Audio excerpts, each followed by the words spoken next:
All right, so I just finished Eyes of Wakanda, and I need to talk about it before my brain does that Netflix thing where it autoplays something else. I forget what just happened. Marvel basically said, what if Wakandan spies were out here time hopping like Afrofuturist Indiana Joneses, chasing stolen vibranium through history? And honestly, that's not a pitch I expected. But I watched it, all 4 short episodes, and you know what? I had a good time, even though the whole thing felt like someone gave me half a sandwich and then walked off with the rest. So the story follows this group called the War Dogs, elite Wakandan operatives who go into the outside world to retrieve vibranium that somehow ended up in the wrong hands. We're talking pirates in Crete, warriors in ancient China, and yes, someone rolls up during the Trojan War like, "Excuse me, have you seen my high-tech alien metal?" It's ridiculous, but it's also kind of dope. Each episode drops us into a new part of world history, and instead of lecturing us about it, Marvel just throws spears, punches, and some pretty slick philosophy at our heads and lets us figure it out. Think National Geographic, but with combat boots and cool accents. Visually, Eyes of Wakanda is stunning. Not in a Pixar made me cry kind of way, but in a damn, this could hang in an art gallery kind of way. The animation is all brushstrokes and rich colors. It feels like someone painted every frame with intention. There are moments where it looks straight up jaw-dropping. But real talk, some of the close-ups look a little weird, like they didn't finish rendering the faces before the deadline hit. Nothing major, but it pulled me out a few times. Still, for a Marvel project, it's one of their most unique visual styles. It's not trying to look like anything else. And I respect that.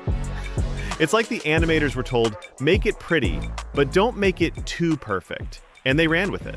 You're not going to hear the usual MCU heavyweights here. No Angela Bassett voiceover, no I Am Iron Man echoes, but that's fine. The cast holds it down. Winnie Harlow voices the main war dog, Noni, and she's got this no-nonsense tone that works. She's basically the friend who always has a backup plan and never loses a fight, even if you throw her into 17th century battlefields with a sword and no instructions. Cress Williams plays a pirate king named the Lion, and he's the kind of villain you know is bad, but part of you is like, all right, but why is he kind of smooth with it? And then there's a female Iron Fist character who shows up out of nowhere and absolutely steals the scene. I didn't know I needed that until she punched a demon through a temple wall. 10 out of 10. Here's the thing. The concept is fire. Wakandan spies running through history, chasing magic metal. You got me. I'm in. The action is fun. The themes are solid. Loyalty, legacy, protecting what's yours without destroying everyone else in the process. The show gives us 4 episodes. 4. That's not a season. That's a teaser with better lighting.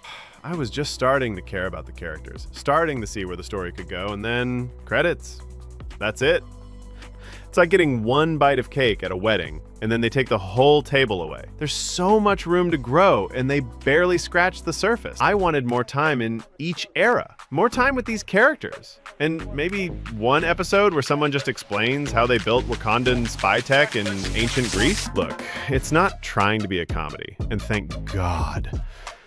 Marvel's been leaning a little too hard into the let's make everything a stand-up routine lately. Eyes of Wakanda is more subtle. It's funny in the way real people are funny. Dry one-liners, reactions, and moments where you're like, yep, I'd have said the same thing.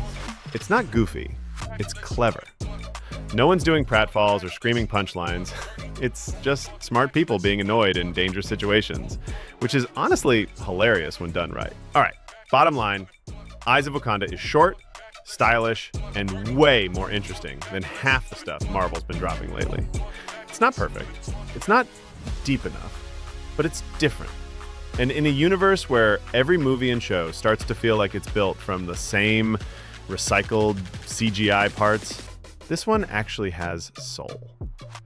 Watch it if you're into cool world building, badass women with sharp weapons, and animation that looks like an art book came to life. Skip it if you only care about Thanos, or if you get mad when a show doesn't spoon-feed you every answer.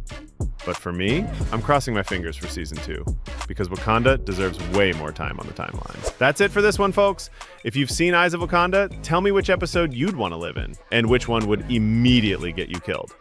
Like, I'm not surviving a Trojan War stealth mission, let's be real. Hit like if you think the female Iron Fist deserves her own show, and subscribe if you want more real talk, less trailer hype, and actual opinions that sound like someone with a functioning brain wrote them. Until next time, keep your spear sharp and your Wi-Fi strong.